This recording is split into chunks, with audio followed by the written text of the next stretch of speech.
Welcome to video games.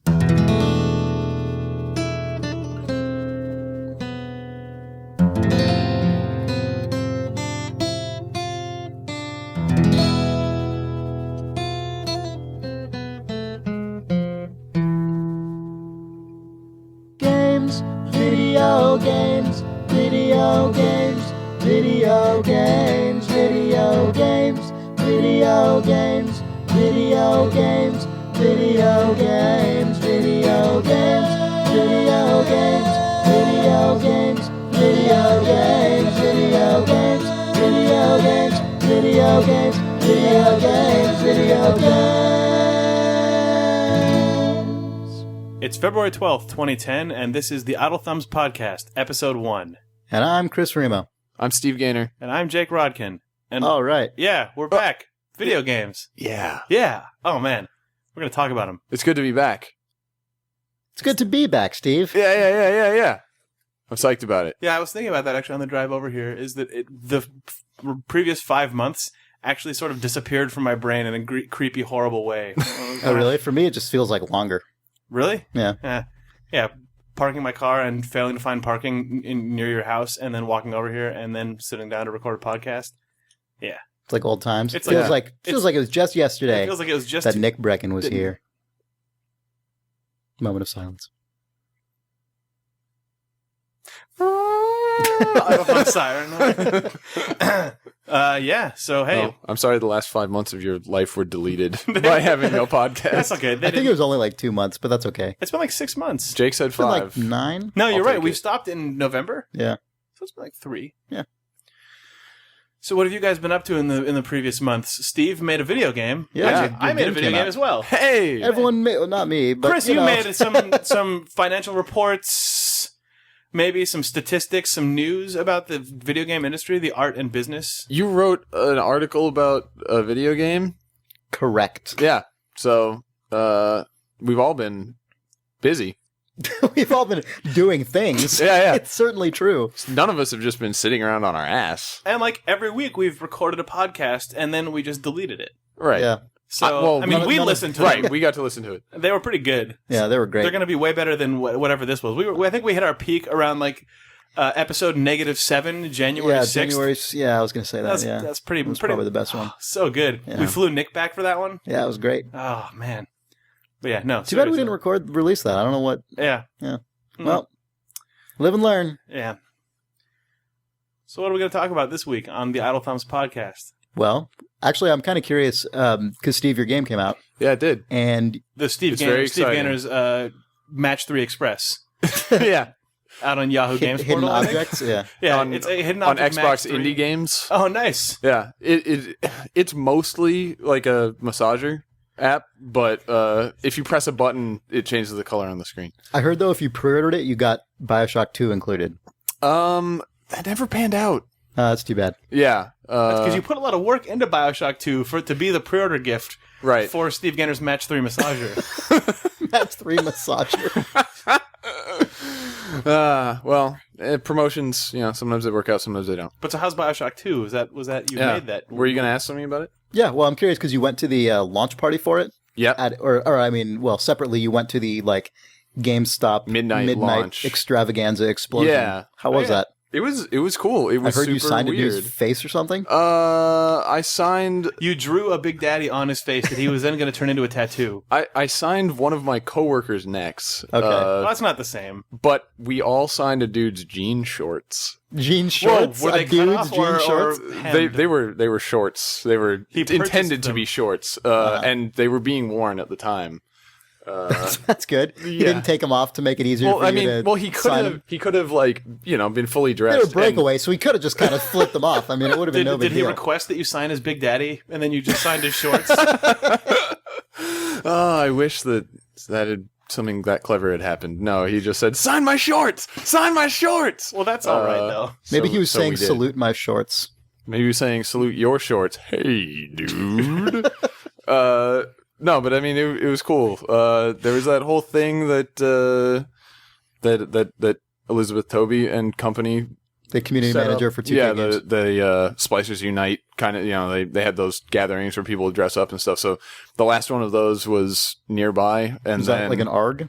I didn't really follow it. No, well, It was just like a hang out and be excited about BioShock thing. there was an ARG that was apparently very in-depth, and they were like flying actors around to meet people in real life and give them clues in a briefcase and all that kind of stuff.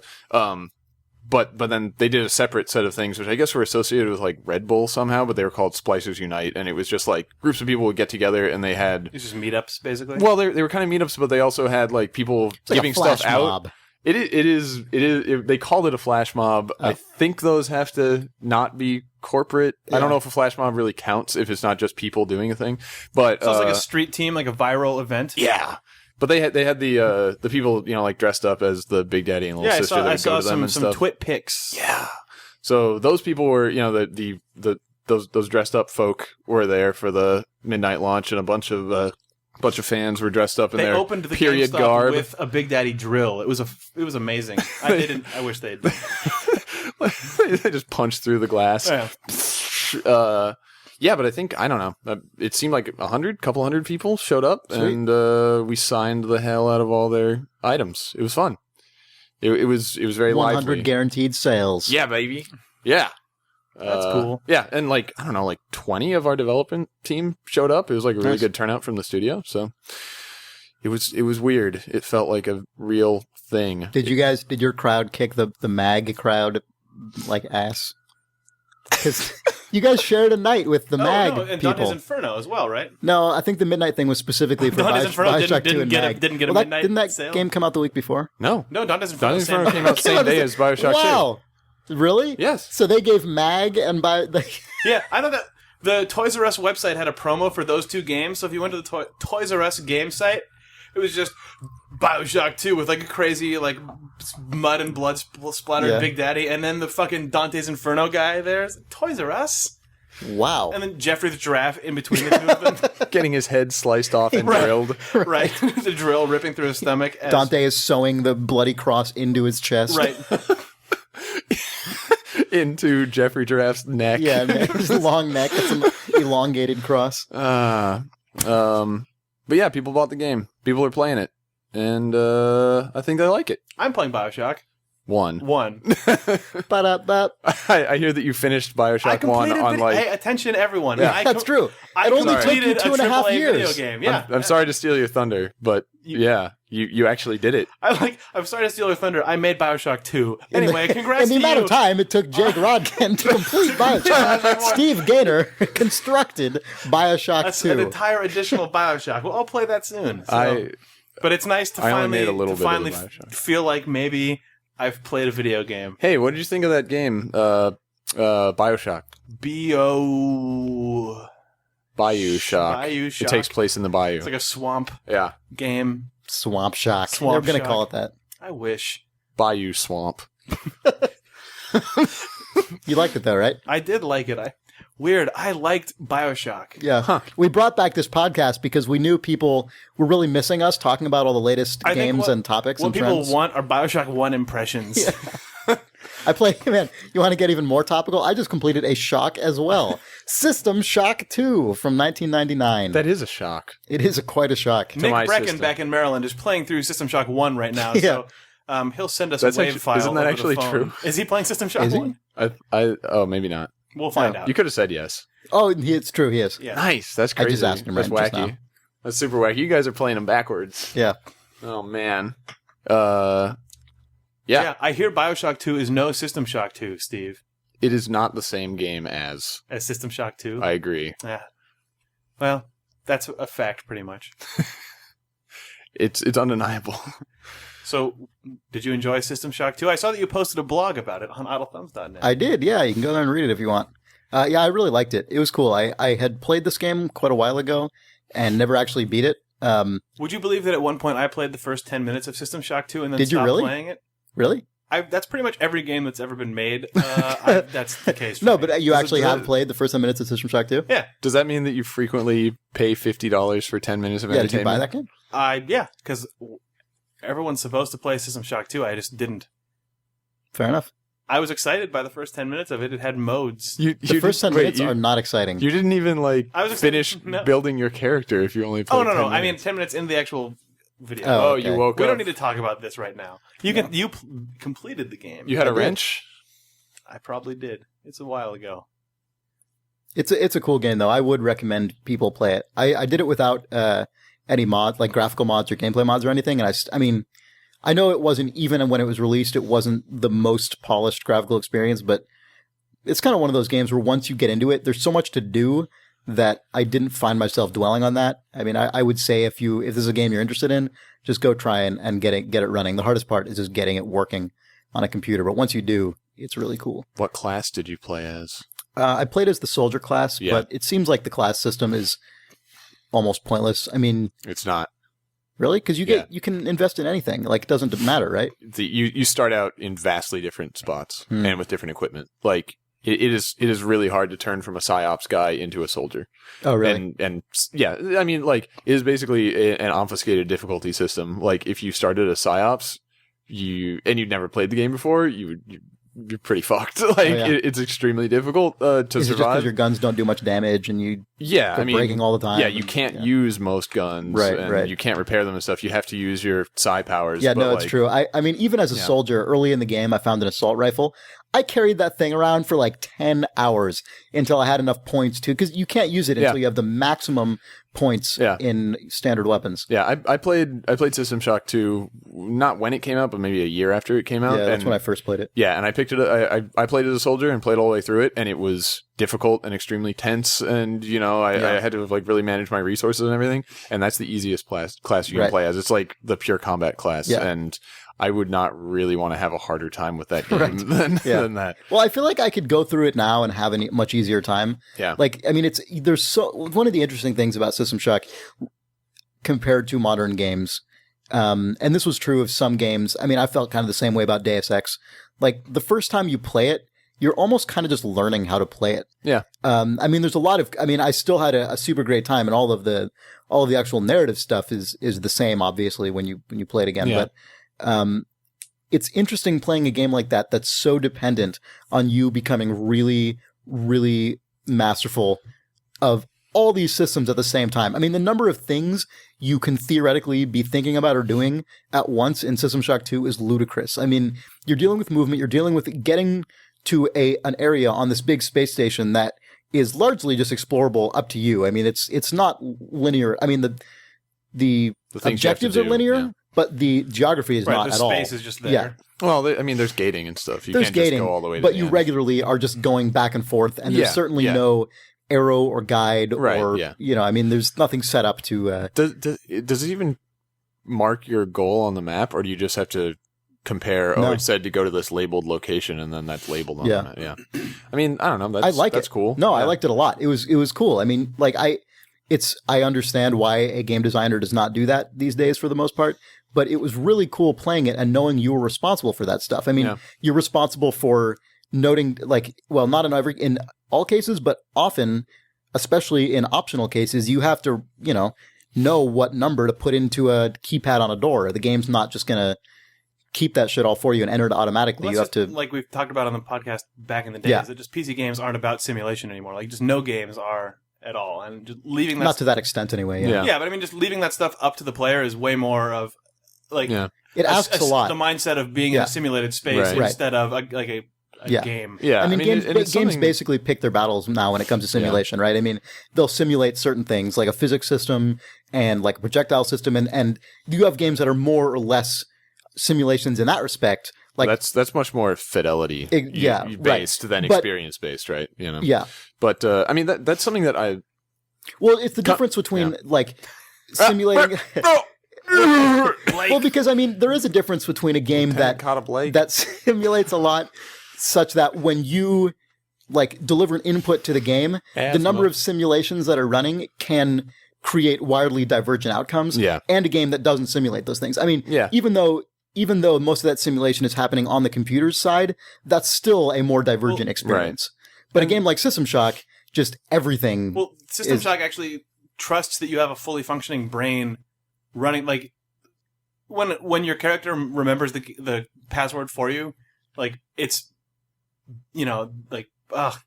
this. Well, you just don't have to. You don't have to pay attention. I mean, the cool thing about System Shock 2, and again, I understand why I understand reasons a designer might not want to do this, but it is cool because you do actually have to pay attention to what people are saying to you in the audio logs, or you have to go back and listen to them again if you didn't the first time. I mean, you actually have to be cognizant of these things.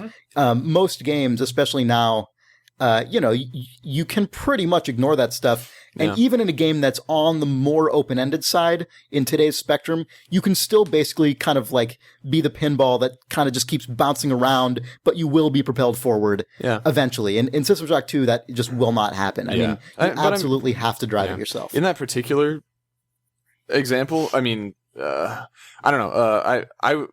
The thing that I don't like as much about like them giving you information but not tracking it for you in any way is just that you don't have any tools within the game to track that stuff. And it feels like you have to go outside the game to retain that information, either by memorizing it with or sometimes keeping notes. Is pretty unlikely because you could need the code 2 hours later or writing it down. Whereas there are some games like in Deus Ex, for instance, they have a separate tab that's like notes and codes, and it pulls the relevant information out of stuff you've listened to into that, so you can refer back to it. Well, System Shock 2 does have some of that. Oh yeah, but it's I don't remember. It's in the. I mean, unless I'm just making this up, which would be weird because I only played it a few days ago. But it's possible. It's possible that I'm making this up. And are weird. I'm pretty sure that when it comes to actual required objectives, there's a little page in your PDA thing that lists like door combinations and stuff. Yeah. But for like for totally optional things stuff, where if you find a log and someone's like, all right, man, I'm hiding this gun and I stuck it in a wall and it's got this number. I mean, that's just, you have to just do it yourself. Yeah. But you can still go back and listen to the log again. Yeah. But anyway, it's cool. It's cool playing that. And it's been a long time since I've played a game that required me to be that immersed. Like the game, which is one reason I say that I was even less affected by the dated graphics than I usually would be, is because the game really asks so much of you that if you're going to get into it, you have to be in it. Yeah, you have to be totally invested past caring about the surface. Right. Because you have so really much other stuff to pay attention to. Yeah. But I mean, I think it's an interesting point that you make about the focus of simulation shifting, because like that you're kind of talking about like informational simulation sort of, whereas as we go further into the hardware that's capable of more like physical simulation, environmental simulation. Yeah, exactly. And it's interesting to me just because there are other valid, interesting things that come out of that. And it's not like you can't have both at the same time, but like when you're playing BioShock versus a System Shock, like because there's all this like element propagation and ragdolls and physics and stuff, you can have very emergent outcomes of your like combat inputs, that wouldn't be that are totally not part of like a System Shock experience at all. Right. And I mean, I do personally like needing to have more investment in the experience to track what I have to do and figure it out myself. And so, like, when I played BioShock 1, I turned off the Quest arrow, and I was playing on PC, so you can turn off the shader on objects you have to use, the glowy shit. And you have that in BioShock 2 as well. Yeah. And the loot glimmer and stuff. So you can turn off a lot of the guidance stuff, which is nice because at that point you're signing up for like, okay, game, I'm going to pay attention. You don't have to tell me how to play it. All this stuff. I'm going to listen to what you tell me to say and look at the map to find where it is, and I'm good, Right. But on the other hand, assuming that it doesn't compromise the possibility of that kind of unguided experience existing at all, it's good to have guidance for other players available. Right. I don't know. No, that's totally true. I mean, there's a reason. Yeah. That's like why Jake Rodkin, like Jake Video Games Rodkin. I like all that stuff in theory, but when I played BioShock, I kind of just wanted to play it because it's been 3 years, so I turned every possible thing on and played it on easy. Yeah. And then I killed Fontaine in 3 seconds with lightning. yeah, exactly. And I mean, that's the thing, is that it's great. But it was still sweet. So it's great that a game like that can be more accessible for people who are, on the other hand, signing up for, I don't really want to have to figure everything out. I just want to play through it and experience it. Yep. But no, what you said about the two types of, or not two, but the various spectrum of simulations. I mean, that is what I was sort of alluding to before, especially if you look at the difference between, for example, a BioShock or like a Call of Duty, there are fewer interesting simulation inputs in a Call of Duty game. Like it's pretty much bullet goes into guy. Yeah, there are different ways of delivering a bullet to a man, or possibly throwing a grenade with your offhand, and and hopefully you find that interesting. I mean, it's kind of it's all kind of that same thing where it's like there are all these different potential inputs and weird emergent shit that you can play with in the combat in BioShock, or if you don't care, it's also possible to just spend all your money on machine gun bullets and shoot everyone. And there's a spectrum of experiences you can have within that frame. So I started doing that by the end of System Shock 2, by the way. Because I just started getting so many points to spend on stuff that I just got all these ridiculous guns and like, it was awesome. You had a refrigerator box? My inventory, like 75% of it was just massive guns. Yeah. I mean, one thing I will say that in System Shock 2, I like I said, I played all the way through around when it first came out, and I loved it and everything, super scary. And then I went back to play it. I don't know, I guess it was around the time that BioShock 1 came out. I think that might have been why I put it back in. And I played through it up to the first part where there's like, a character upgrade station to spend your cyber modules. And there was just like 4 pages of like a 3x3 grid of possible tiny upgrades. Crazy. I was just like, what? And they were all just symbols that were totally unlabeled. You had to like click each one individually to get the description. And it would be like, this is a 0.5% increase to your. I'm like, what?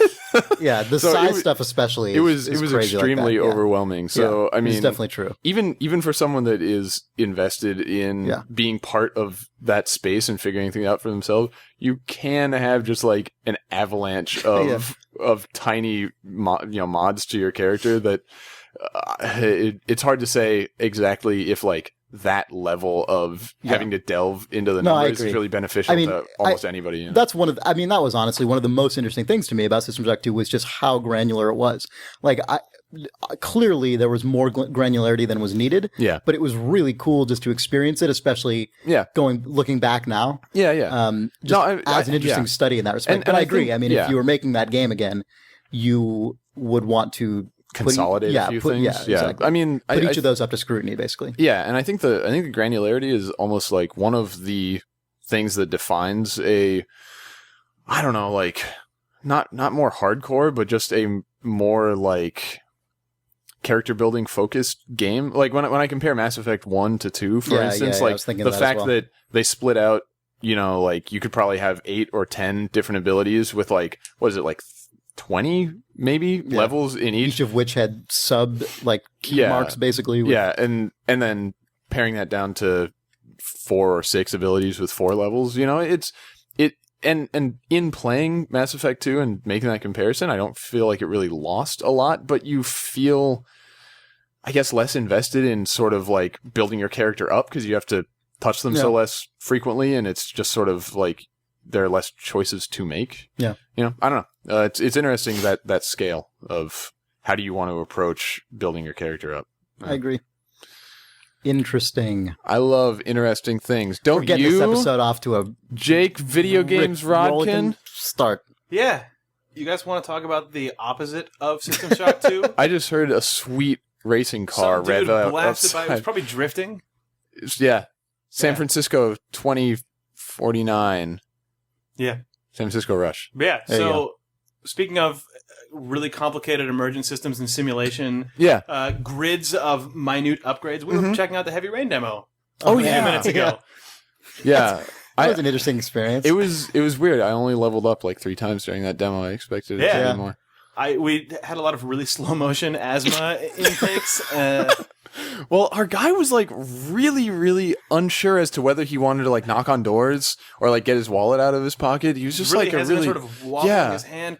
So maybe we should mention what we're talking about. Yeah, because I wouldn't have known until an hour ago. So the very first thing the Heavy Rain demo tells you to do is when it, it's the sort of interactive movie thing, but it's a lot of QuickTime events, but they're all dialed to analog stick motions. Like you sort of spin the right analog stick in a crank the circle. Animation along with the analog stick. The intention seems to be to map like how his hand would move to how you move the analog stick. The first thing the demo tells you though is you can when one of those prompts comes up, the speed at which you follow the prompt will control the speed of the animation. And it's like, do it as slowly as you'd like. So you can just make this guy spend this excruciating, 15, 20 seconds just pulling his wallet out of his coat. And then almost getting it out, and then be like... And then, because the controller... it goes back and forth. Yeah, the controller times out, or in both you can directions. rock it back and forth. So you can make a guy sort of crazy blooper video style take his sunglasses off you've basically seen, a YouTube poop where they just scrub back and forth through, All someone, this thing making a needs face. is Luigi's face wearing stunner shades coming out and going, I'm going to win. And then, pretty sweet. Because it's just okay, I'll get near this door, and now I scrub this guy's hand back and forth for, a minute, being like... Blake, stairs. Asthma. So basically the amazing thing about it is that it's supposed to take itself extremely seriously, and you're supposed to be into it and be communing with your character by going through the same motions he is and everything. And then the first tutorial is here's how to break the game and make it look stupid. Try it now. Try making this guy take the slowest possible puff on his inhaler. Make him sidle past this garbage can uncomfortably, awkwardly, And it instructs you on the best way to expose all the flaws in their animation system. The game world, the animation, the effects, blatantly Sony and Quantic Dream invested bazillions of dollars in this game, and then it's and now make it look really bad. It's the most fragile, delicate flower of an experience possible. If you don't play it exactly how David Cage intended you to, it just goes off the rail, and it's absurd. It's really enjoyable to look at until the guy pulls sunglasses out of his pocket in such slow motion that you can see them sort of go and attach into his hand. Anyway, it's a weird game. What if you could analog control how quickly he said stuff? Blake.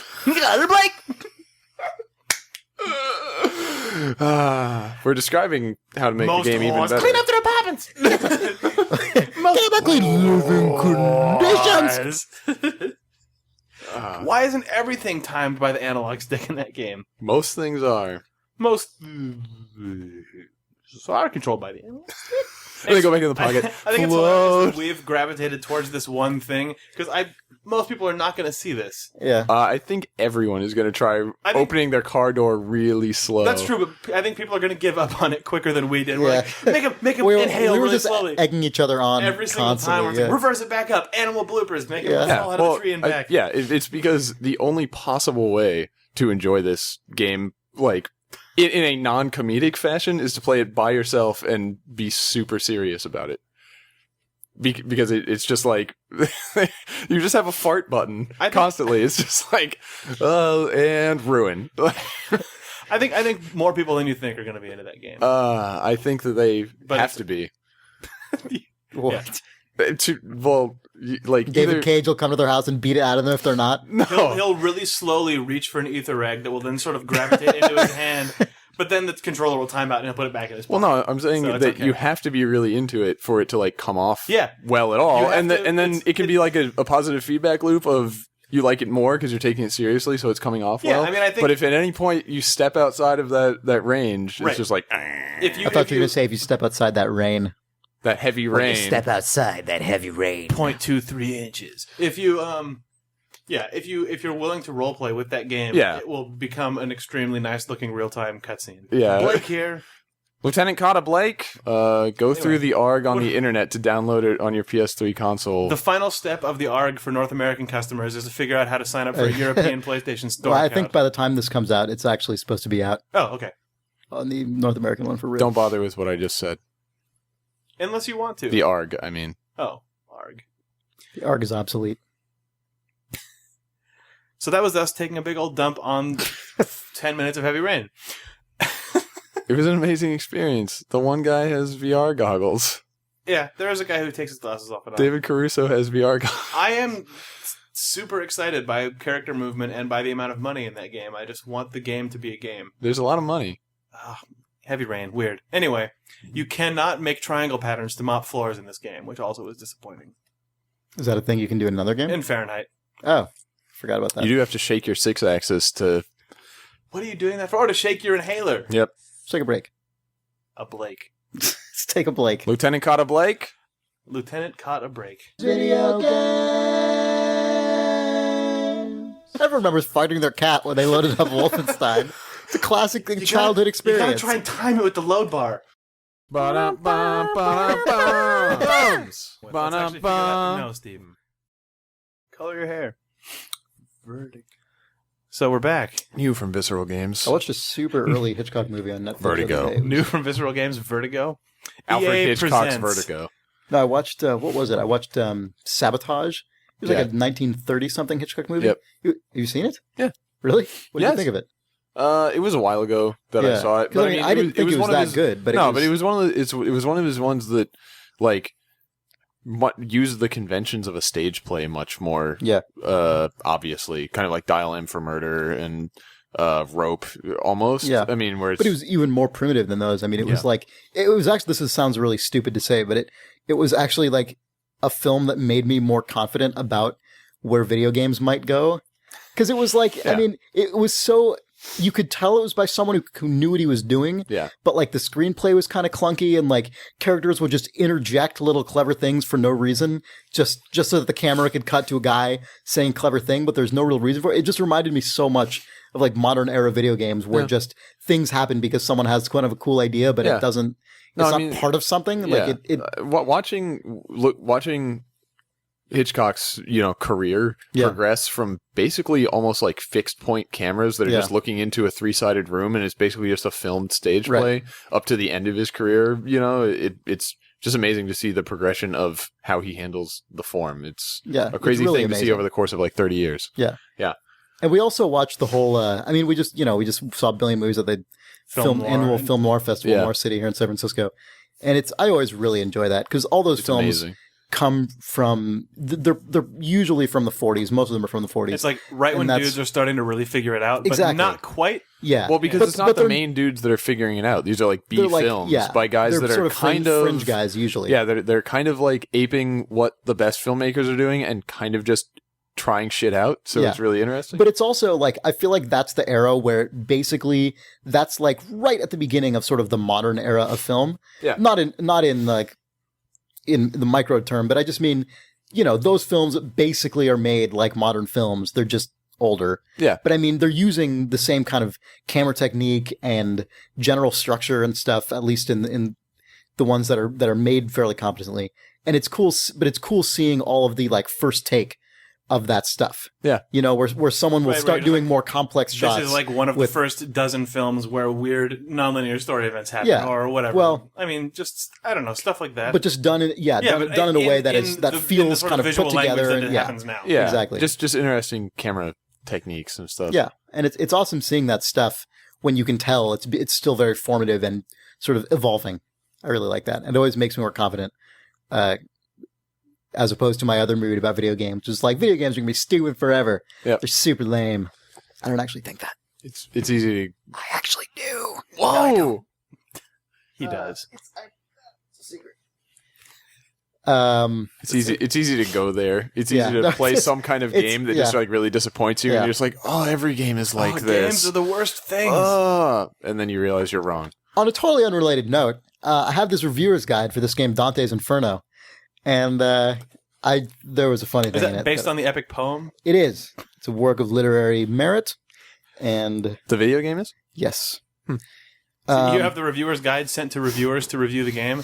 Yeah. So this is telling you... Well, I don't actually have the game. One of my coworkers... This looks like a magazine. What the fuck is this? It's a reviewer's guide. This is like a glossy, like full-color little promotional guide, but it's a reviewer's guide? What are the chances that the manual is in black and white? Yeah. Well, they had to print many fewer reviews. Yeah, this is like a big... This is like a big full magazine-sized game manual, basically. I've never seen a reviewer's guide. I didn't know they sent some... We're not supposed to be discussing this publicly, actually, if I'm not mistaken. Well, that's okay. I don't actually have the game. One of my coworkers did, but I thought the reviewer's guide was funny, so I asked for it. Now it's like you played the game. You could probably write the review from that manual. But the thing that I thought was funny was, so I actually haven't even played the demo either. I don't know if you guys have, but nope. apparently I played the demo. There was a boob in it. That's what I heard. I heard there actually might have been plural boobs. Many a boob. I think were they the ones where the nipples retract and babies come flying no, out? No, you didn't get that far. Mine, the stuff I didn't play all the way through the demo. My boob was the part that I played up to was where you find your wife Boob, has been a wife? killed, and it's supposed to be sad and poignant, and filling the foreground is her exposed boob of her dead body. And then her Jesus. soul appears. It's like a blue translucent version of her, and her boob is exposed. So it's So- basically a quest to recover that boob. He doesn't even like cover up her boob. I didn't mean literally recover the boob. So what's up with this review Well, guide, I was going to Chris? say, I'm looking at the map of hell on the back. there's apparently in the game itself, Virgil, the poet, is like your buddy. He turns against you in the final act. Oh man, dark secret revealed. I don't know if he does, but he probably from what does. I've heard though, he actually his lines actually are taken verbatim from the Divine Comedy. I don't know if that's true of all of his lines, but I read it that it was. yeah, okay, so that's I don't cool. know. That's a thing. However, the reviewer's guide includes Virgil's words of wisdom, and I enjoyed these because they're, I think, some poignant little summations So here. these are potentially, at least theoretically, direct lifts from... Yes. Well, because these- they're these- prefaced here with they have little excerpts from the cantos, right? So here we go. I, the only one, made myself ready to sustain the war, both of the way and likewise of the woe. Canto 2. So there, I mean, there's some stuff. And then you get... What else is Virgil? well, about to say? you might be surprised to learn that Virgil's words of wisdom also include, if you haven't attained level 3 in both unholy and righteous, now is the time to do so. Thereafter, you may concentrate on obtaining useful skills. But the thing, my favorite one Thereafter. this is my favorite Virgil's words of wisdom. Prepare to face the 10 challenges of the 8th circle of hell. Here are some recommendations for conquering each one. Challenge 1. Kill all enemies using infinite mana. Sins of the Father is a powerful weapon in this battle. Challenge 2. Get a 100-hit combo. Using Holy Barrage and jumping is the best way to attack this challenge. Wait, what part of the poem was that from? Oh, I think this was Canto 19. Oh, okay. That's what it says. If only it said that. Yeah. I haven't read it. I also haven't played the game, but I figured reading that reviewer's guide basically is kind of enough exposure to the work to get a good feel for it. Now you know how to get that combo, though, and defeat the enemies. Yeah, I assume Dante... He advises that you defeat them. Yeah. So Dante comboed, what, some demons and then the poem was 100 over? hits, yeah. Well, also, in Challenge 4, Dante stayed in the air for 8 seconds. Air grab and throws mixed with a heavy scythe attack make quick work of this one. That's, I think, what happened there. Sounds like a good poem. Well, in Challenge High 6... school is badass. In Challenge 6, he destroyed all enemies and protected the human. This can be achieved by using Holy Blasts and grab kills.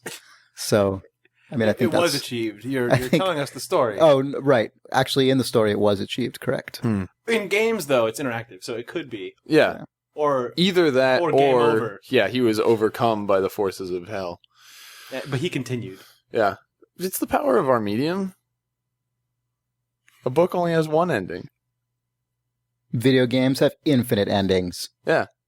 Some of them look the same, but they can happen at different times. That's true. Fact. Well, so then what's your review of the reviewer's guide? My review of the viewer's guide is kill all enemies before health depletes. A variety of attacks work here, depending on what you've upgraded, but Holy Barrage and Heavy Side attacks usually work well. So that's sort of the pros That's, section. yeah, I think that's kind of my summation. That's, yeah. All right. So that's Sound like 8 out of 10. Okay. We really shouldn't be talking about this, though. Why? Does it say not to talk about it Note. on a completely unofficial podcast? This is another quote from the Divine Comedy, I think. It's words of warning right at the beginning. Oh, I see. Is it that line, abandon hope all you who enter? here? Right, it's sort of paraphrased. This guide is intended for review purposes only and is not to be distributed publicly. That's the different, they didn't go with the Longfellow translation on that one. Right, it's sort of it's a modern translation. Interpretation. Yeah, it's don't share this guide. Thanks for sharing that guide with us, Chris. Chris Ramo. I just want to help Gamasutra. you get through hell with wisdom and words. You're the Virgil to my Dante. My goal. Now, what else is up? We both played Mass Effect 2. Yeah, it's true. We both beat that video game, Oh, right? you guys beat it? I Yeah. haven't played that game. Oh man, then you don't want to hear these end spoilers we're about to discuss. Are you some sort of savior? Oh! Someone double crosses you? No? Not exactly. I don't think so. Not Wow. really. Then I do want to play it. Hmm. I should play the first one if I play one. Yeah, you should. Probably. One day. I played BioShock 1, so Yeah, in a year or two I'll play Mass Effect. yeah. In all honesty, I don't know if I would. I don't.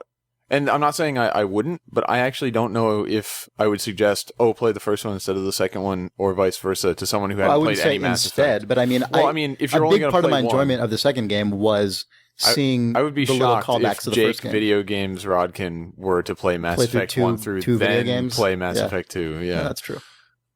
He's trying it with BioShock. Hey. He's going for the 1-2 punch. That is true. I'm into the fact that Hey. basically, within some double-digit number of hours between beating BioShock 1 for the first time, I can just roll right into BioShock 2, which is probably not the case for a lot of people. Nope. So that'll be weird. Yeah, no, it's kind of like when I got into like The Wire in the 4th season. I was like, I can just watch me all too. of these. Just blast through them. Yeah, that's what I cool. did as well. But yeah, so you enjoyed, Chris, that in Mass Effect you like the little callback things? Is that what you're saying? I enjoyed it. Yeah, I would would be liking that. I Well, would I mean, actually 'cause- I would actually be interested to play like on a different profile just to see what the game was like without any of that stuff. 'cause Apparently, it seemed like there most was of a it, it's lot the of it. shitty stuff. Oh, What do you wait, what do you mean? No, I mean to play Mass Effect 2 without a Mass Effect 1 Without profile. having- Yeah, previously Apparently, rolled most character of in the there? decisions are like the undesirable ones, from what I've heard. What do you mean? Well, like a certain guy dies, Yeah. stuff like that. I mean, just they were trying. I mean, Versus I think what? No, I mean because Like versus they're not trying to dying. reward you having played through it by yeah, giving the more positive choices come across, or like Right. you get those as gifts, basically. well, you get them if you did them in the Yes, first game, yes. whereas you have no option to do so if you. Right. don't so you play the second one and it just kind of assumes you Yes. made a decision in the Right. last game. Right. Oh, I thought it might just like not refer to that content at all. I don't No, know. Okay. it definitely They just Like, they fill in the backstory has with a the set sort of things lowest that happen, ranked but there are things that yeah. aren't as cool usually. I see. So, yeah, it doesn't seem like a thing that would add a lot to the experience. I just wondered how what it would be like because I had a profile that I had just played through like not long before Mass Effect 2 came out. I had two. My God, I mean I have two, Mother but of God. I didn't use both of them. They would have been relatively similar in Yeah, in how they were. mine had different stuff. My ending was different, so I That's true. I mean, I had a different ending on mine, so I guess I could play through it and see what it was like. But I mean, it made no difference to me. yeah, it didn't seem like it didn't did to actually me. change It didn't anything, seem like it really. would to me either because the thing I had done to change, like, yeah, because the ending of Mass Effect 1 determines whether you save the council or not. And so I specifically went and did that second playthrough so that Spoilers. so I could get the save the council ending.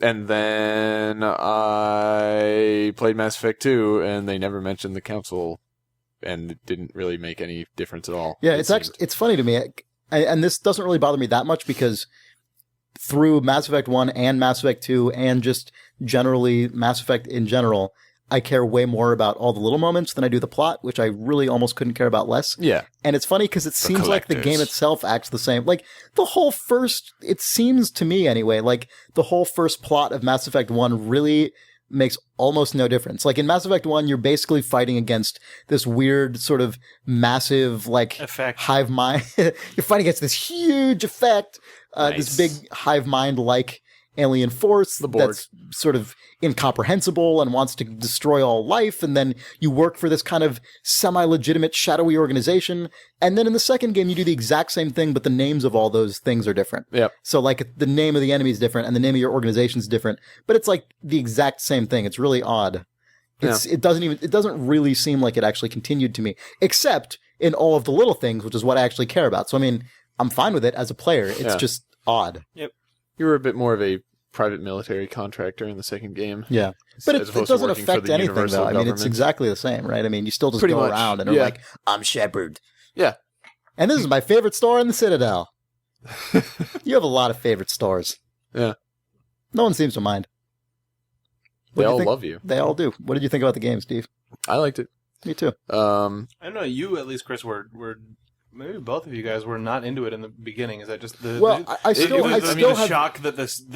I still have mixed systems- feelings about it. Like, not on purpose. But I have two separate opinions about it, and one is that as a sequel to Mass Effect, it's definitely not the sequel I would have wanted, but as just a video game that I played through that happened to be a continuation of Mass Effect, I really enjoyed it. Like, I wasn't not having fun when I was playing it. You know, and I thought it was, for the most part, quite well written. And I mean, they made a lot of changes, a lot of low-level changes, and I thought some of them felt just kind of arbitrary. Like, they changed that to change it, and it was not necessarily for the better, not necessarily for the worse. Exactly, it's just right. a different it was just thing. like a different thing. Yeah. And some of it was definitely felt like more needlessly complicated for no clear reason. Like the whole, you drive your little spaceship around the universe map and you have to fuel up really and stuff. weird, And it's like, why do I need fuel for this? What are you people trying to do? Like, there were just some confusing changes and additions. Overall, it generally made the whole game more focused on the core combat loop and kind of facilitated that, which was positive in that it felt like a more cohesive experience mechanically. It also, I felt like, kind of flattened out the experience overall, where it was sort of like, all right, I know exactly what's going to happen. Yeah. I'm going to start a mission, talk to a dude, then go into a bunch of combat corridors that are just going to be linear, and that's going to take about 25 minutes. Especially when you walk into an arena and it's like, I wonder if there is going to be cover to take, hide behind here and do, because it's like you're going through these very tight quarters. You come out into a room and it's literally just like, it looks like someone made a room that was actually built to have a cover-based firefight. It's a little paintball. And then at the end of these, Mass Effect 2 actually goes and has your mission complete and the score tally and stuff, right? By the way, I don't think anyone else finds this as funny as I do, but I think it's really funny. It's like Wolfenstein. It's just a 3D version of you sort of pulsing in like a 3-frame animation. Well, what it does have. I mean, Jake, have you seen the mission screen? No. It is hilarious. It's like this weird. It's one of the only pre-rendered, like 3D pre-rendered things in the entire game. So it is like Wolfenstein 3D. It's like a low, especially if you're playing it on the PC at otherwise high resolution. Right, when you're playing it. All of a sudden, it's like this fairly low-res pre-rendered thing with a big space orb, like glowy space orb in the background, and a guy with his legs crossed on a chair, like smoking a cigar. It's the most hilarious, like, late 90s cheesy cyberpunk PC. So what you're saying is I should play Mass Effect 2 first. You should, yeah. Like the fact that you go from this slick blue spacey game and then at the end of the mission it's like mission and it's just the cheesiest goddamn. Also the way the guy has his fly in along the border of the screen. No. He's the elusive man. He is the elusive man. What? And the way he crosses his legs looks like he only has one leg, and now that I've said that, you'll never be able to see it a different way. That's good. Yeah. I don't know. It's weird. It's just a funny thing. It doesn't have anything to do with the quality of the game. It's just very odd that this is the thing you see every single time you complete a mission. Yeah, I don't know. So I mean, there's some weird stuff. I generally felt like the first game was less predictable moment to moment, and had more variety to it. It was like, okay, I'm going to land on this planet. Maybe I'll talk to some people. Maybe I'll have to drive my thing. Maybe I'll go shoot a guy, but it's just a little section of shooting a guy, and then there'll be more talking to people. You know, it felt more like everything was more fluidly constructed, whereas this is very like staged out, where it's like okay, talking part, fight man's part, talking part, mission, you finish. You know, it's very formulaic every time you have a main mission or a side mission, right? And so it can kind of wear on you if you play a lot of it all in a row. You know, but what's funny about that is it's also easier to play a lot of it in a row because you can just get just bam through it. But it feels much more tightly paced, right? You know, it's sort of like you can really feel how tuned it is to be like, all right, get the info you need, fight through a bunch of guys. It has a nice kind of you're propelled through it, and you kind of eat up the missions. You know, it's very like bite sized. Like you get through one of the missions, and it probably does take you like half an hour,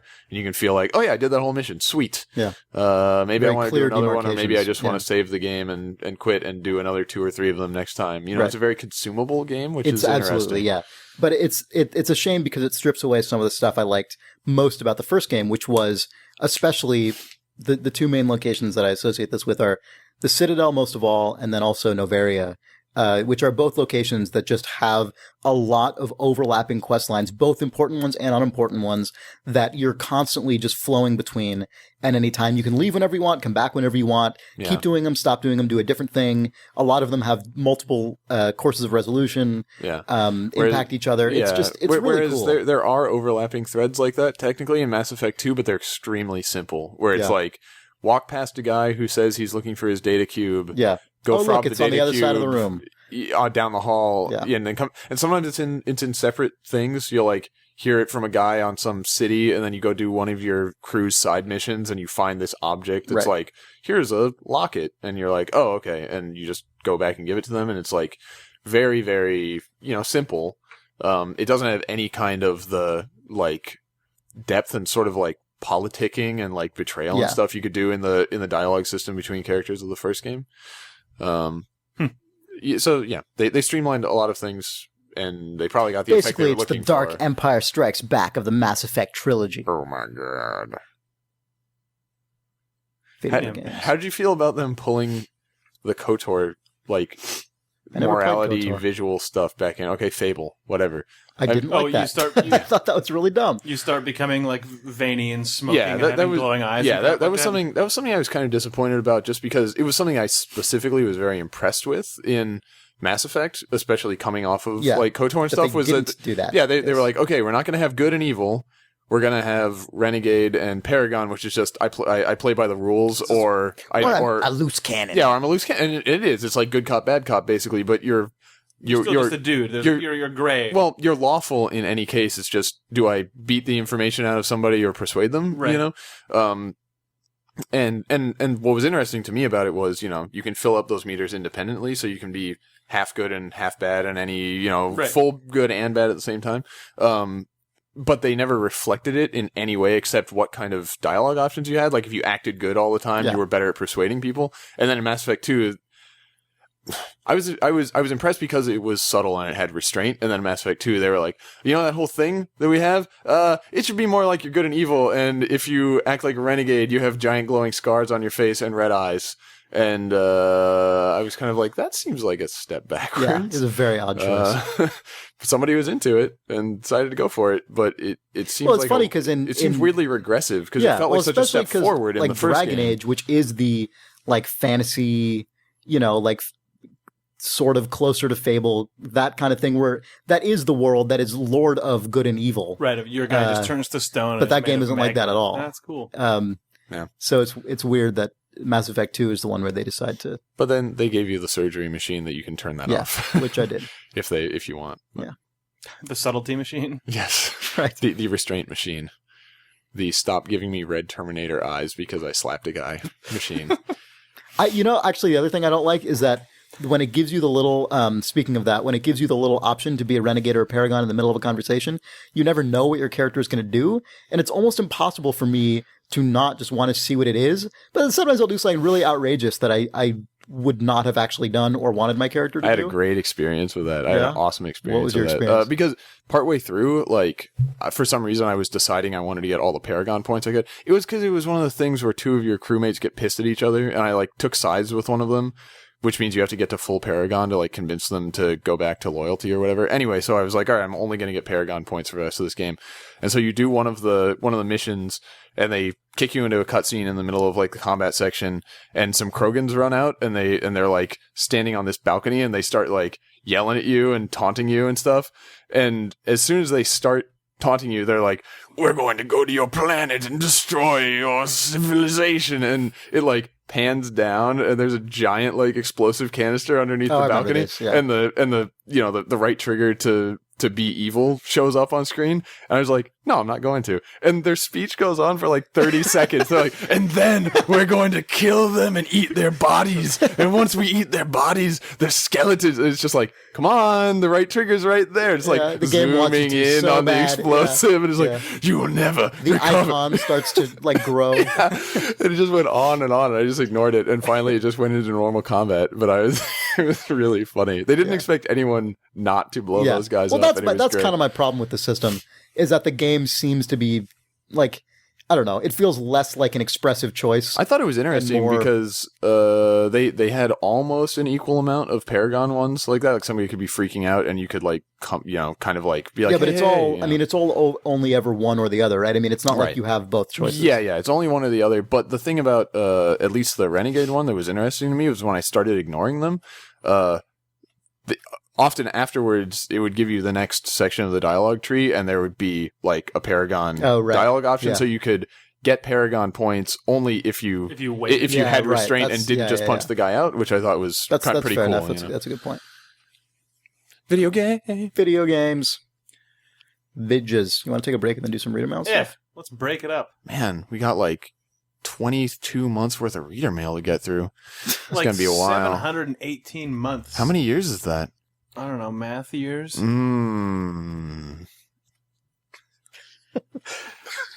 Worst.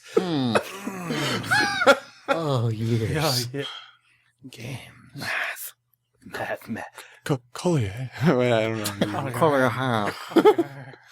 Lieutenant Cotta Blake. Color your hair. Whores. Dental plan. They got whores. Whores. Lisa needs braces. I never Dental seen a whore plan. keep such a Lisa clean needs apartment. braces. Whores. Stairs. Lieutenant Cotta Blake. Color your hair. Asthma. Stairs. If you like rain, highways, and mud or whatever. Ah. If you're looking for Bodies. if you're looking for dead bodies, rain, and highways, we got plenty. You come to the right place. You come to the right location for a number of different highways, some bodies, and rain. Use your sunglasses to see a lot of footprints. This rain is a bit heavy, wouldn't you say? Nah. What? Disc eject. What? That's your PlayStation 3 exploding from very far away. the bomb squad, like dish over the top.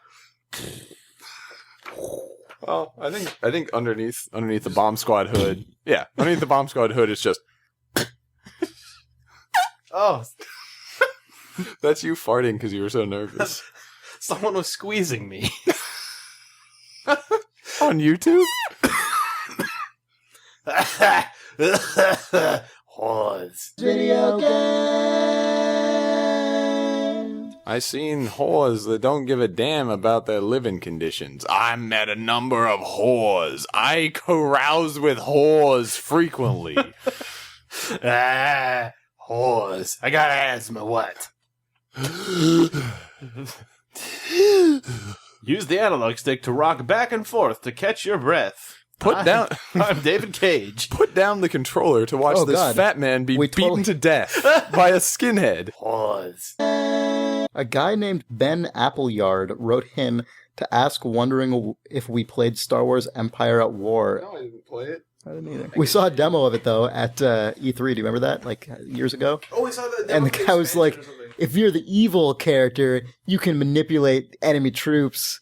And he was like, really? Because when I'm the good character, I just kill everyone. So, The thumb so father. a guy has a game dream. We got a Dreamcast, Hey, a dream. bringing it back. Game Wow. dream. They so, never Steve, end. I know you're new to this. We used to have people write in about dreams they had involving Yeah. video games. Huh. That sounds stupid. Well, You sound stupid. don't ruin this.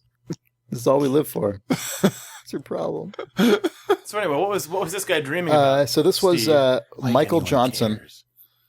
He writes, Dear Idle Thumbs, please come back. I recently bought both Far Cry 2 and Torchlight on sale on Steam, and now I'm finally interested in hearing you ramble about them endlessly. I've already played Trine, so feel free to have an episode about how great that is, too. Why doesn't he just go back and listen to all of the episodes that we talked about those games on all of them? As an inducement, here's a gaming-related dream you can read out. So here's his dream. All right. I'm sitting in some sort of briefing room. There are 3 rows of long... I haven't read this yet, so hopefully it's good. There are 3 rows of long benches with other people sitting at them, and I'm in the back row. I realize that the person sitting directly in front of me is a guy I used to know at university. Curious as to whether friendly fire is on, I pull out my pistol, take aim at his head, and pull the trigger. Sure enough, a red health bar appears under his head, a few more shots, and he falls bloodlessly to the ground. I'm not ashamed of my actions. Jesus. I tell the shocked onlookers that it's all right. I can just quick load to the beginning of the level and start over. They are angry that they will have to wait here while I repeat the level, so I promise to be quick. I am now viewing myself from a top-down third-person isometric camera. I watch as I sprint around a shopping mall, repeating all my earlier actions at full tilt. Unfortunately, I seem to forget my promise to return and ended up wandering off and doing something else altogether. Also, so that was the dream. Weird. Okay. Well, congrats on that dream. All right. Also, I have a bonus Idle Thumbs-related dream. This happens sometimes before you guys stopped casting your pods, and in retrospect... Are you sure you shouldn't have pre-screened this? This could go in a bad location. I don't know. Why? Find out.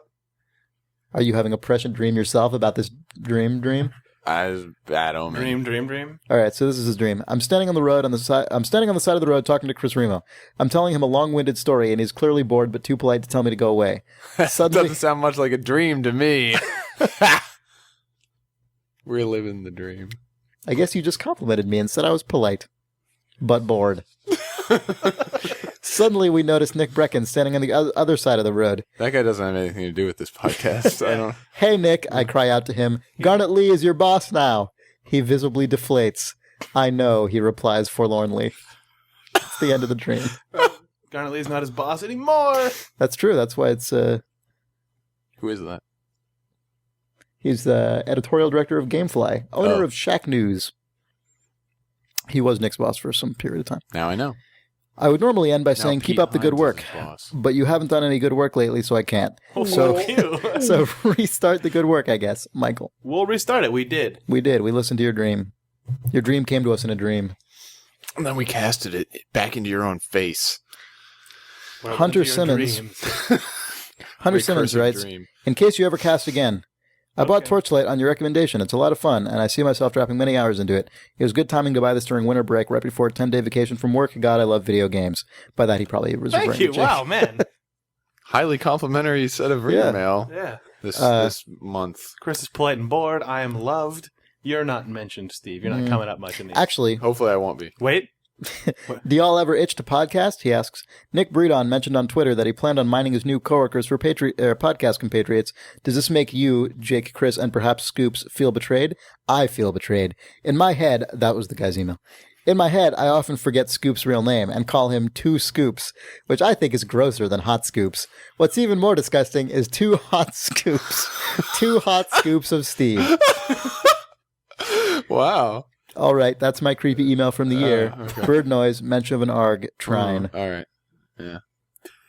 You can probably How's it going, Two Scoops? you can probably Two cut hot off scoops. emails before they say bird noise because No, they all end that way. I think it's worth all, reading. It's all like bird noise, wizard. Should we talk about bird noise for a second? Oh, yeah. We need to take you on a tour of the past. I don't know how to explain this or segue into this.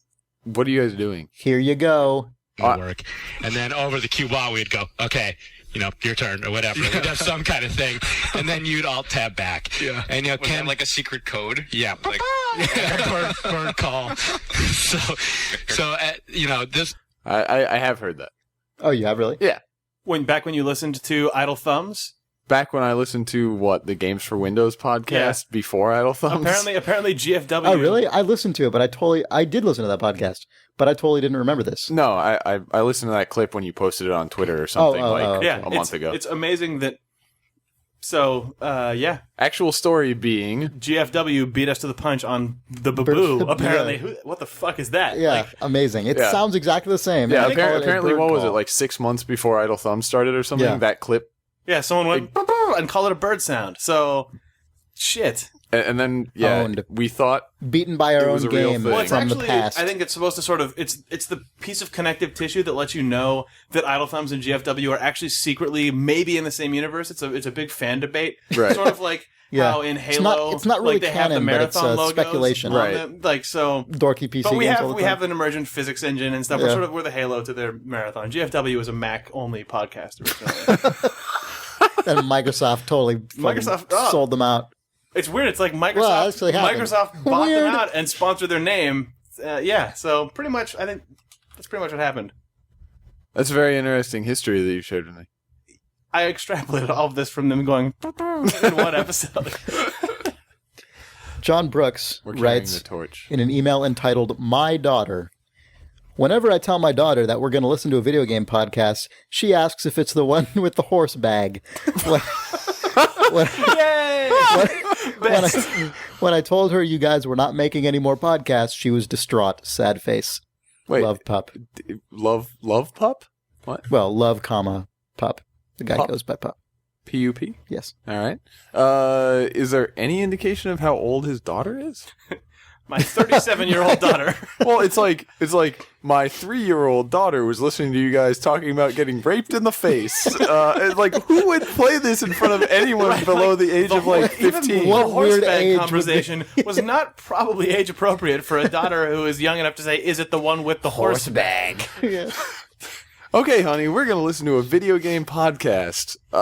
Please do not listen. What? Anyway, All right. farts, rape, donkey cock, vagina. So, A horse bag. horsebag. Oh, horsebag! Horsebag! Yeah. Well, We, all right.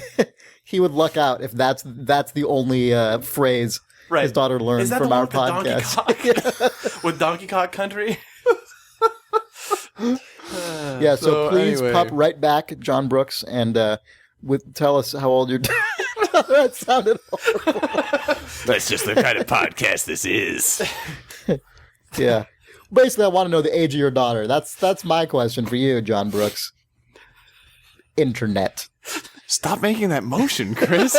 Just because the people at home can't see it. Oh, I'm just taking my sunglasses on and off. You're doing it really slowly. It's true. It's odd. They keep popping into your hand. Yeah, it's weird. It's weird. Lieutenant Cotta Blake? Toblix writes, the new CSI game. This is a question for video games here. Do I really? All right, we're going. Well, you know the answer. I probably don't. PC or Xbox 360. Hello, just want to get first in line for the next podcast. What platform should I get the new CSI game on? I'm thinking PC will give me superior mouse controls. What the fuck is but this, maybe I Chris? should be focusing. What? All right. We have a person who works for the company that makes it. I will say, full disclaimer before you read this email, I have never played a Telltale CSI game or worked on one. I went to a playtest once and played through the first case. Which system did you play it on? It was CSI 3, which was in 2006, and it was PC only at the time. Do you feel it would have been enhanced with an Xbox 360 Microsoft console game? I know that CSI 4 is a frequently cited game for quick achievement whoring. I see. Well, does the PC version have games for Windows Live? Because then it's equal in achievement. It does not have games for Windows Live. Yeah, okay, Xbox. We've spent a lot of time talking about this already. You want to finish this email? Well, he says, I'm thinking PC will give me superior mouse controls, but maybe I should be focusing more on the TV show feeling of playing the Xbox 360 version from the couch. Yeah, I agree with him on that last part. That's what he should do. You heard it from the source. Jake The guy Rodkin, who doesn't make the CSI game. which is Jake Rodkin. That's Which true. is everyone in this That's everyone room. in this room. Fact. Okay. The guy who works near the guys who make CSI. Yeah, I sort of sit right game. across a small hallway from one of the people who works on CSI. God, that must be so cool. He's a nice guy. I bet he is. John Drake, he designs those. Anyway, You should ask him. Get back to us next all right. time just we call record. him. We'll follow up on this. Yeah, Right, call give him a a friend call. here. Doot, doot, doot, doot, doot, doot. I'm at home right now. Oh, so, okay, that was awkward. That was a quick conversation. Yeah. He answers his phone with, I'm at home right now. It's concise. It's straight It's to the the opposite of an answering machine message. I am at home right now, so I'm please here. don't leave a message. hang up. Anyway, let's not talk about this now. Okay. What a weird email. Well, most of our other email is people submitting names for the podcast, which clearly we used when we all of your decided to names. call this We- the Idle Thumbs We handpicked podcast. one letter in order from the submissions, and then it ended up sort of word jumble style spelling the Idle Thumbs podcast, and we thought that was a brilliant name for the Idle Thumbs podcast. Yeah, so we called it that. We'll still give some people Torchlight codes and put some good ones up on the blog. Yep. Should we talk briefly about EA Presents? Sure. You should not make that face ever again, though, Chris. You're making a worse one. You want to explain this because you invented it gross. accidentally? It's your latest invention, patent. I didn't invent it. It was invented by Ian Bogost, the video game academic. Thought it was Bogost. Bogost, whatever. I don't know. On his Twitter feed, he posted. I don't even remember what his was. He offhandedly posted EA Presents something. Some literary work that he Did he? Oh, he was Kill All Mockingbirds. Yeah. Was the one he did, and then There we go. I replied to him with EA presents Death to All Salesmen, and then I made up like 3 or 4 more on my own Twitter feed, and then other people started replying to me with their own examples of potential reworked literary classics to video games, and then I created a Twitter feed for them, which is, if you want to find it, it's twitter.com/EA_presents. Right. And there's probably about 100 of them up there these are now. a bunch of Jesus, that's a lot. reader-submitted potential Literary adaptations to adaptations. hardcore video games. Right. So we have. I mean, essentially, these distill the essence. Of the Of original great literary works. interactively. Yeah. Yeah. Right. So, like, we have EA presents War and War. We have EA presents Terminate with Pride and Extreme Prejudice. We have EA presents Fear and Reloading in Las Vegas. That's good. Yeah, that is really good. Yeah. Sorry, every time I think of this one, I crack up. EA presents The Great Gatling-Gunsby. EA presents... I don't like that one. Yeah, I gotta go to a different page. More. Should have probably condensed this down before I... Nice one, Jake. Tom Chain Sawyer. I like that one a lot. Yeah, me too. Very clever. Charles Dickens' Bloodhouse and its sequel, Great Decapitations. The Body Count of Monte Cristo is amazing. Fucking winner.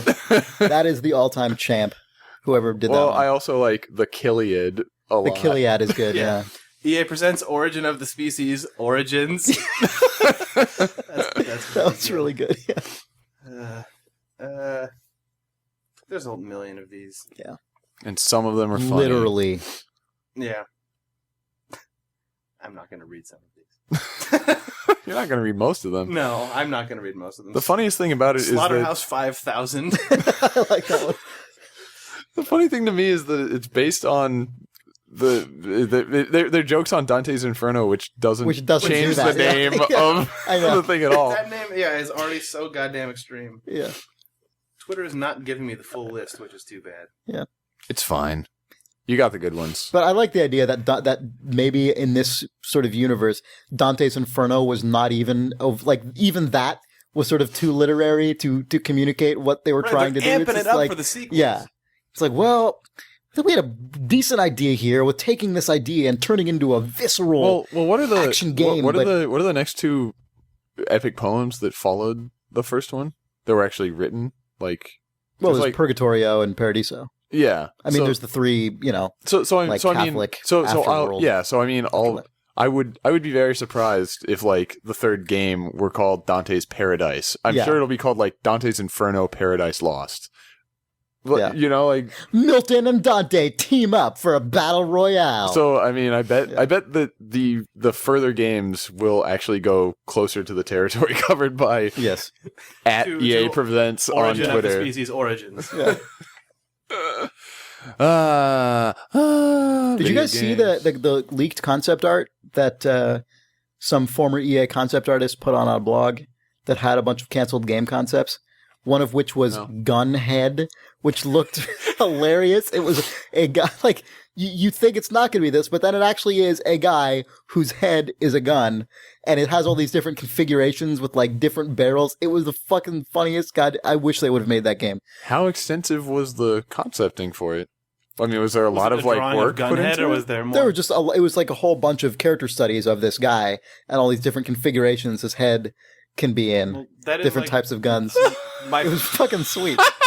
You saw GunLimb, right? Which was I don't think so. TigSource had a make a schlocky B movie game contest as one of their like make a game in a week things. Oh yeah, I did see that. And GunLimb is the best one, which is a guy whose arms and legs are all shotguns.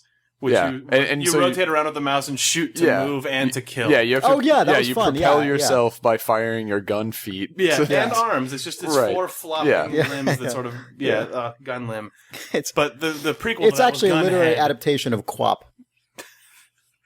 What? It's the hardcore. It's just, it's the hardcore it's like EA the presents hardcore it's adaptation of QWOP. it's the Visceral Games QWOP. Yeah. It's Yeah. GunLimb. Wow, Steve was destroyed. That's perfect.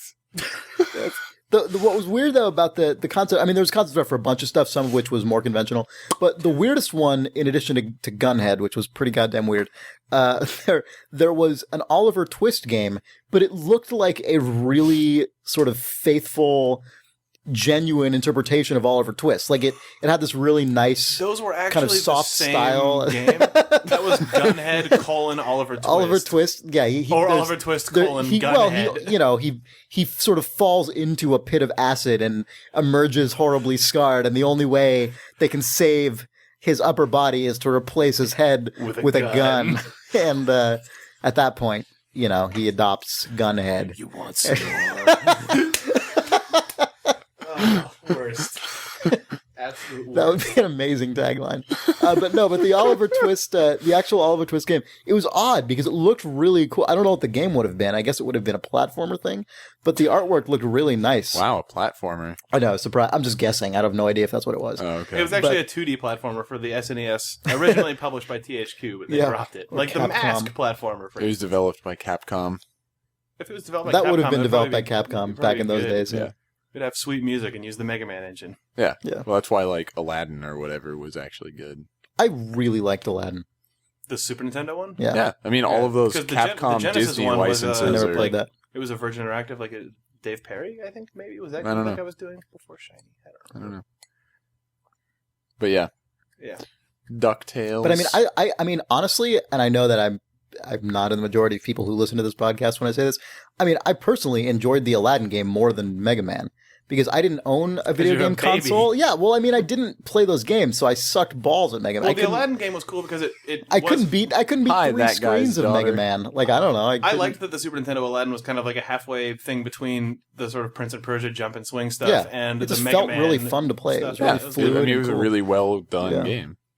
Yep. That was a weird era. It was a weird era in that respect. Yeah, Yeah. absolutely. Video games.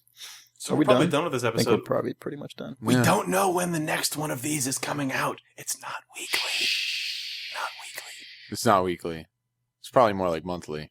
It's like yearly. Probably like, put one out every decade or so. We don't know. Yeah, we don't have a schedule for this. We might eventually settle on one. But for now, video games. Play It's them. true of video games. Steve, any final words? Thanks for listening. Stairs. Oh, yeah. Lieutenant Cotta Blake. Video games. This episode was recorded in front of a live studio audience at Flaming Orangutan Studios. I want You're energy. welcome. Energy. Come on. It's February 12th! Don't do that. Don't look at how long we've been recording. That's not what I was looking at. Don't look I at your can't read computer. that from here. He was anyway. looking for spikes. Yeah. It's February 12th, 2010, and this is the Idle Thumbs Podcast, Episode 1. And I'm Chris Remo. It's not normally me next. But Nick's not here anymore That's because we true. murdered him. Yeah, but Nick always went last. Exactly. I'm Chris Ramo, I'm Nick Brecken, and I'm Jake Rodkin. No, and I'm Nick Brecken. Wasn't he always and I'm Nick No. Brecken? I haven't actually. No, because it listened was to always this. I'm Chris Ramo, I'm Nick Brecken. He would interrupt you, therefore he was second. You're right. You're correct. But Broadstring, Merrick Broadstring. He is not included. Merrick. Merrick. Bronstring. Bronstring, Merrick Bronstring. Broadstring. Broadstring, Merrick, Broadstring, Broadstring, Merrick, Broadstring, Broadstring. Gold, game gold. Oh, Jesus. Stairs. Now we have to start over again. This episode is for February 12th, 2010. The year of our Lord, 2010.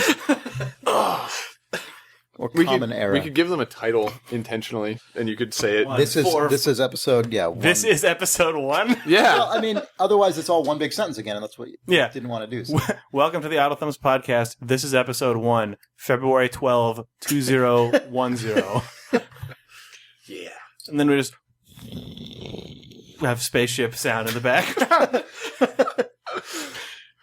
We have a whole like space race like documentary overdub with like Right. mission control. T-9. It's just This is the background Idle Thumbs sounds Podcast. from DEF CON. Yeah. Arnold yeah. Every line has to have oh yeah, oh yeah. Is it the equivalent of like So this is the Idle... What were you saying? did you say Wario fart? I said Mario fart. Super Wario fart. That is a thing that Wario would have. You ready? What were we saying that it was going to be? I don't know. Welcome to the Idle Thumbs podcast. This is episode 1. This is for this date. This is Chris Remo. This is Steve Ginn. We are recording this episode to be released. This episode is being recorded. This is the internet. How did we even used to start it? Blake? Lock and load, rock and roll, stay frosty, guns hot. Thumbs. Oscar Mike.